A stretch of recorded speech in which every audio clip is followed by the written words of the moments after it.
بسم اللہ الرحمن الرحیم۔ مطالعہ قرآن حکیم سورۃ طٰہٰ۔ علم و عمل کی باتیں۔ جیسے دن کے بعد رات کے وقفہ میں حکمت تھی، اسی طرح وحی میں وقفہ بھی اللہ سبحانہ وتعالیٰ کی حکمت کے مطابق تھا۔ سورۃ طٰہٰ آیات 1 تا 3۔ اللہ سبحانہ وتعالیٰ کبھی بھی اپنے انبیاء کرام علیہم السلام سے ناراض ہو کر انہیں تنہا نہیں چھوڑتا۔ سورۃ طٰہٰ آیت 3۔ انبیاء کرام علیہم السلام کو ہمیشہ اللہ کی حمایت و مدد حاصل رہتی ہے۔ سورۃ طٰہٰ آیت 3۔ اللہ سبحانہ وتعالیٰ نے آپ صلی اللہ علیہ وآلہ وسلم کو کمال فضل عطا فرماتے ہوئے آپ صلی اللہ علیہ وآلہ وسلم کے لیے آنے والی ہر گھڑی کو پچھلی گھڑی سے بہت بہتر قرار دیا ہے۔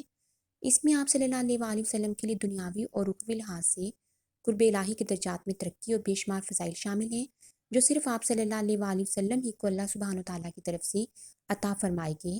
سورۃ طٰہٰ آیت 4۔ اللہ سبحانہ وتعالیٰ قیامت کے دن آپ صلی اللہ علیہ وآلہ وسلم کو اتنا عطا فرمائے گا کہ آپ صلی اللہ علیہ وآلہ وسلم اللہ سبحانہ وتعالیٰ کی سطاعت سے راضی ہو جائیں گے۔ سورۃ طٰہٰ آیت 5۔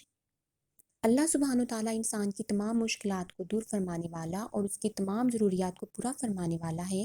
سورۃ طٰہٰ آیات 6 تا 8۔ اللہ سبحانہ وتعالیٰ کے ہم سب پر بے شمار احسانات ہیں۔